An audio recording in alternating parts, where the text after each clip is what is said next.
Hi Pisces! This is Pisces Hub. Welcome to my channel. So for today's video, gagawa tayo ng daily reading for Pisces sa araw na ito. Okay, so alamin natin kung ano yung mga posibleng mangyari, mga gabay mensahe ng ating tarot card for Pisces na nanonood ngayon. Okay, so reminder lang na ito ay general reading po. So, pwede pong mag-resonate Pisces, pwede pong hindi. And welcome po ang lahat ng gender, babae, lalaki, LGBT, ay pwede po sa lahat po, okay?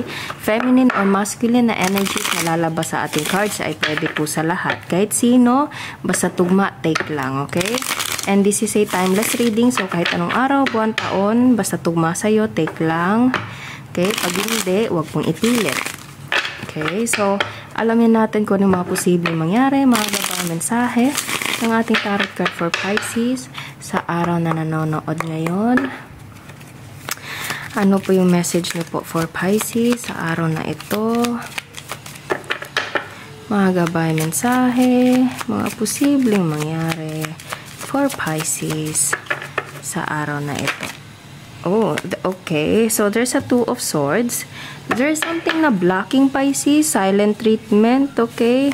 Or pwedeng meron ka munang turn off mo muna kasi kailangan mong mag-focus sa ganito. Pwedeng nag-turn off ka muna sa social media, Pisces. Pwedeng anong tawag doon? Yung parang, ay, nakalimutan ko yung word na yon, pero parang, basta parang nag-ano ka muna sa social media for you to focus more on whatever you're doing, Pisces. Pwedeng sa studies, pwedeng sa trabaho, okay? Kahit ano na kailangan mong gawin or mga priorities mo sa buhay, and hindi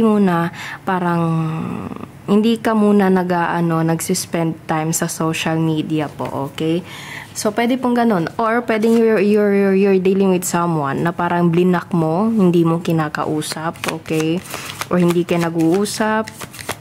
Or biglang tatawag, biglang magte-text, mag-chat sa'yo. And this person is medyo hindi ka nag-uusap ng taong to. Pwede pong ganun, okay? And there's the Devil.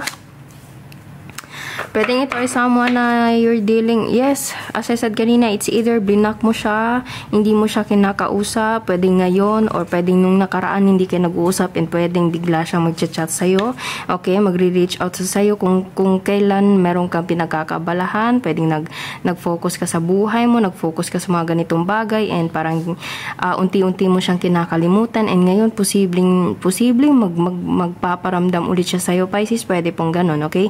Or, pwede pong parang kinat off mo itong taong to, blinak mo siya, pwede pong ganun, kasi hindi siya naging maayos, or hindi naging maayos kung ano man yung connection yung dalawa, okay? Or, yun nga, parang social media, Pisces, mga tao na parang kinat off mo muna and mas nag-focus ka sa ganito, ganyan, okay? So, take lang. Marami siyang mga possible na scenarios dito, Pisces, ano? Pero, ganun yung possible. Okay? So, ano pa? Pwedeng you're dealing with air sign, Gemini, Libra, Aquarius, and Capricorn, Pisces. Okay? So, ano pa po yung message niyo po for Pisces sa araw na ito? Mga gabay. Mensahe. Oh! Okay. Okay. So, meron tayo ditong nag-flip, Pisces. Ace of Pentacles together with the Lover's card. Okay. So, there is something na mas better for you.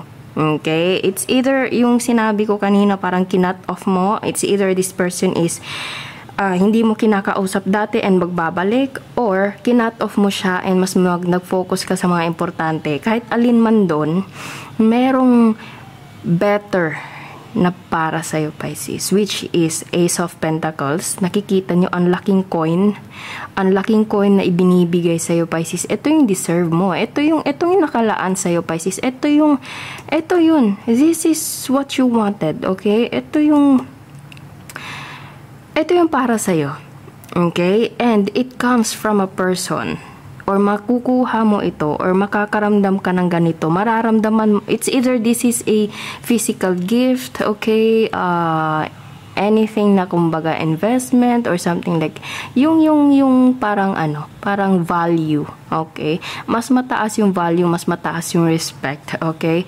And posibleng ito ay someone new, Pisces, okay? The Lover's card, which is napaka ibang-iba, napaka like total opposite from this the Devil card right here, Pisces. And ito yun.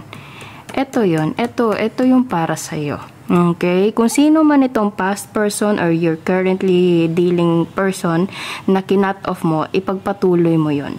Okay? Kasi merong darating for you na ito yung nakalaan para sa'yo, Pisces. Pero, ito ay depende lang po sa mga tao. Okay? Hindi ko siya sinabing ito talaga yung gagawin kasi depende po yan sa inyo, Pisces. So, kung nakikita mo namang nag-change siya, nagbabago siya, okay, may mga pagbabago sa taong dinidil mo and posibleng nagbabalik, okay, and then it's up to you, Pisces. Buhay nyo po yan, okay? Ikaw na po yung magde-decide. Basta meron tayo ditong person na ito yung ibinibigay or ibibigay niya sa'yo. Higher value, higher respect, Pisces. Okay? It's either this is a new person, new people, or past person na gusto mong bigyan ng chance. Ayan, ikaw po, Pisces. Okay? Kung ano naman to, like you're dealing with like mga bagay like studies or work, mas nag-focus ka dito and kinut off mo itong social media which is nagdadala sa nagbibigay ng ganitong klaseng energy, Pisces. Etong pag-cut off mo etong pagbibigay ng boundaries from this kind of situation, Pisces, magdadala ito sa'yo ng Ace of Pentacles, Ace of Money, bigger value, Pisces. Okay? Ito yung darating for you. Okay? Kung mas mag-focus ka sa kung ano man yung importante sa mga priority, sa mga bagay na makakatulong sa iyo for financial and life upgrade, Pisces. And there is the Lovers. Ito yung matatagpuan mo yung mga posible mga tao, situation sa buhay na gustong-gusto mo talaga, Pisces. Hinahanap ng puso mo. Okay, so ito yun. Okay, so kung ano man yung mga sitwasyon, scenarios na posibleng konektado sa'yo, take nyo lang po. Okay, marami po yung mga possible scenarios natin dito. Okay, so again, pwedeng you're dealing with the Earth, ba't ko nasabing Earth sign? So, pwedeng Earth sign, Taurus, Virgo, Capricorn, posible ding Air sign, Gemini, Libra, Aquarius, and Earth sign, Taurus, Virgo, Capricorn. So, meron tayo ditong dalawang signs, air sign and Earth sign, Pisces. Specifically, Gemini and Capricorn po. Okay? So, pwedeng isa yon sa mga mo sa Sun, Moon, or Rising, or you're dealing with someone na ganun yung signs, Pisces. Take lang, okay? Kung wala, okay lang din po. Okay? So, kuha tayo ng mga initials, random words. Younger, bata, mas bata, ano pa? Ano ba to? Older.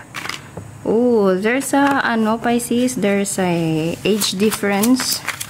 So, ano pa? Ano pa po yung message niyo po for Pisces?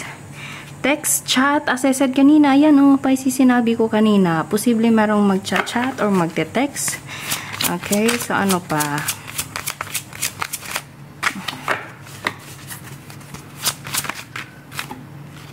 Letter V.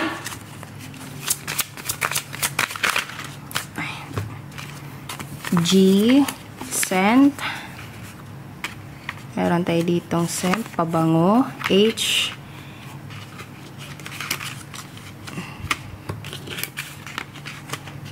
G. Ayan. Meron tayo ditong V. And W.